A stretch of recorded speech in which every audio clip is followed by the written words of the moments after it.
नमस्कार। BSc second year में आज हम आपको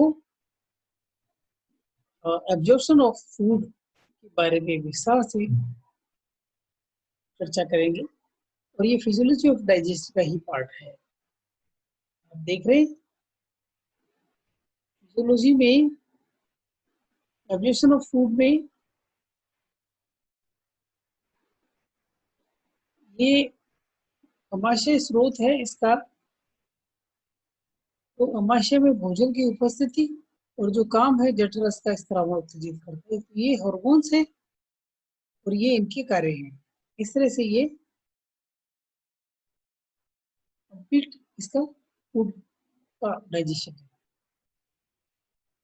भोजन का इंगेशन एवं पाचन आहार नाल में होने वाली महत्वपूर्ण क्रिया होती है, जो भोजन पश्चात आहार नाल द्वारा इसका अवशोषण किया जाता है।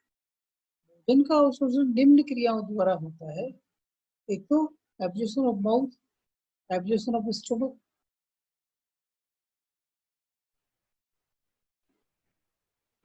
स्टोमक में ग्लूकोज और एल्कोहल का अवशोषण किया जाता है। ये पदार्थ अमाशय की सतह में अवशोषित होकर शिविर उदीर में आते हैं।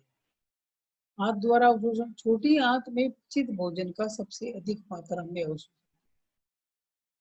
देखा गया है कि भोजन की कुल मात्रा का 90% भाग आंत की सतह के द्वारा अवशोषित किया जाता है। आंत से भोजन के अवशोषण का चित्र आप 15 और 16 विस्तार से देख सकते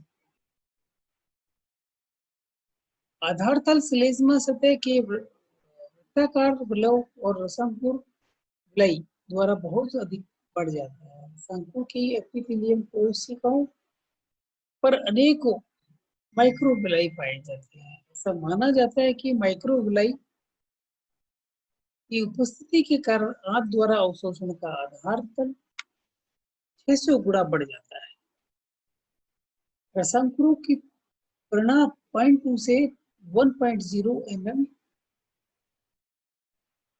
होती है। प्रत्येक रसांकुर में रक्त कोशिकाएं अथवा ब्लड कैपिलरीज का जाल पाया जाता है। अनेकों मध्य एक बैक्टीरियल वाहिनी पाई जाती है। बैक्टीरियल वाहिनी द्वारा एक वसा का तथा रक्त वाहिनी द्वारा प्रोटीन और कार्बोहाइड्रेट का अवशोषण एक रसांकुर में पतली धमनी द्वारा रुधिर में प्रवेश करता है तथा एक केशिका द्वारा अपने बाहर निकलता है। सभी शिराएं आपस में मिलकर यकृत निर्वाही का शिरा का निर्माण करती है। यही शिरा यकृत में खुल जाती है, जहाँ भोजन के लिए आवश्यक परिवर्तन कार्बोहाइड्रेट का अवशोषण। अधिकांश जंतुओं में कार्बोहाइड्रेट पाचन क्रिया के अंतिम उत्पाद मोनोसैकेराइड जैसे ग्लूकोज, फ्रुक्टोज, गैलेक्टोज, पेंटोज आदि होते हैं। इनमें से फ्रक्टोज और मैनोज और पेंटोज शर्कराएं निष्क्रिय परिवहन द्वारा अवशोषित की जाती है, जबकि ग्लूकोज और गैलेक्टोज सक्रिय परिवहन द्वारा अवशोषित किए जाते हैं। द्वारा ग्लूकोज के अवशोषण की दर 120 ग्राम प्रति घंटे होती है। इस प्रकार अवशोषित सरल शर्कराएं यकृत में रुधिर द्वारा विभिन्न कोशिकाओं को स्थानांतरित कर दिया। कोशिकाओं में ऑक्सीकरण द्वारा ऊर्जा प्राप्ति होती है। आवश्यकता से अधिक ग्लूकोज का अवशोषण सोडियम आयन की उपस्थिति के समय शर्करा एक गतिशील ग्राहक वाहक के साथ मिलकर शर्करा वाहक सम्मिश्रित का निर्माण करती है। यह सम्मिश्रण शर्करा को प्लाज्मा झिल्ली में उपस्थित वसा अवरोध से पार करके कोशिका द्रव में ले जाता है। वाहक को इस कार्य हेतु ऊर्जा की आवश्यकता है। यह ऊर्जा एटीपीएस एंजाइम द्वारा कोशिका झिल्ली में उपस्थित छोटी आंत की एपिथेलियम कोशिकाओं द्वारा ग्लूकोज का अवशोषण कैल्शियम व ग्लूकोज का चित्र आप देख रहे हैं, आप ये diagram.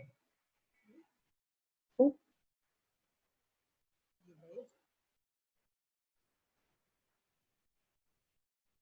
Phase soluble in water, ये एब्जॉर्प्शन माइक्रोविलाइज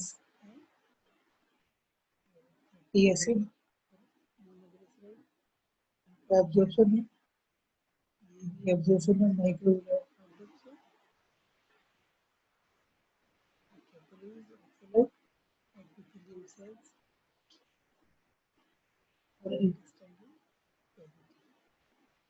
ये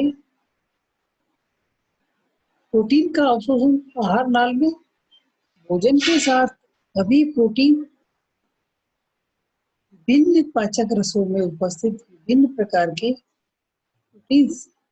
प्रोटीएज एंजाइम द्वारा अमीनो एसिड में अपघटित हो जाती है।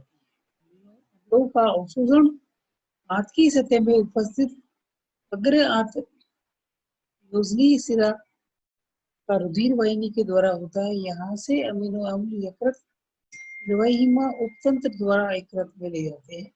अमीनो अम्ल का अवशोषण इनके प्रकाशीय समायोगों की अपेक्षा अधिक शीघ्रता से होता है। गिब्स और बिस्मान के अनुसार अमीनो अम्लों का अवशोषण वर्णनात्मक रासायनिक विधि द्वारा होता है। डी अमीनो निष्क्रिय परिवहन द्वारा तथा आई अमीनो अम्ल सक्रिय परिवहन द्वारा अवशोषित करते हैं। अमीनो अम्ल में परिवहन तंत्र में एक वाहक का सम्मिश्रण एक पिरामिड अम्ल और सोडियम आयन द्वारा होता है। आंतीय ब्यूकेस झिल्ली के द्वारा माइक्रोविलाई अथवा रसांकुर की संरचना फिंगर लाइक स्ट्रक्चर आप ये विलाई है, जिसे आप मेंशन कर रहे हैं।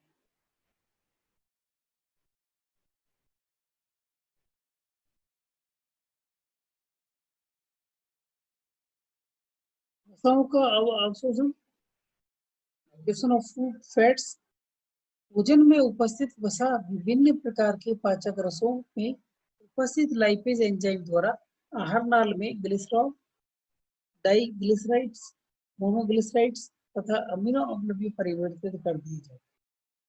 ग्लिसरॉल में पानी में घुलनशील होने के कारण इसमें अवशोषण की कोई भी परेशानी नहीं होती। इसी अम्लों का अवशोषण उनके अणुभार पर निर्भर करता है।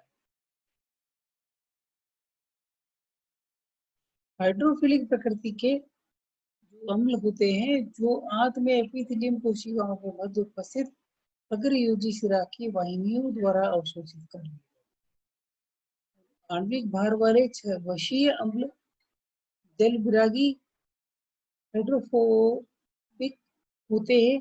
इस प्रकार के वशीय अम्ल मोनोग्लिसराइड्स और डाइग्लिसराइड्स और तथा काइनोमाइक्रो का अवशोषण सक्रिय परिवहन द्वारा रसांकुरों की कोशिका द्वारा ही होता है। अधिकांश वस्तुएं उत्पादन लसिका वाहिनियों द्वारा अवशोषित कर लिए जाते हैं। यह पदार्थ होने से लसिका तंत्र और लिम्फेटिक सिस्टम में होते हुए अंत में वक्षीय लसिका वाहिनी द्वारा कृत्य में पहुंच जाते हैं। काइलोमाइक्रोन का व्यास 0.1 माइक्रोन होता है तथा ये 2% प्रोटीन और 7% फास्फोलिपिड, 9% एवं 82% ट्राइग्लिसराइड से मिलकर वशीकृत वसाओं के कणों का व्यास 0.1 माइक्रोन से 0.5। ये बेसिलस कहलाते हैं। इनका अवशोषण बिना जल अपघटन के इसी रूप में होता है।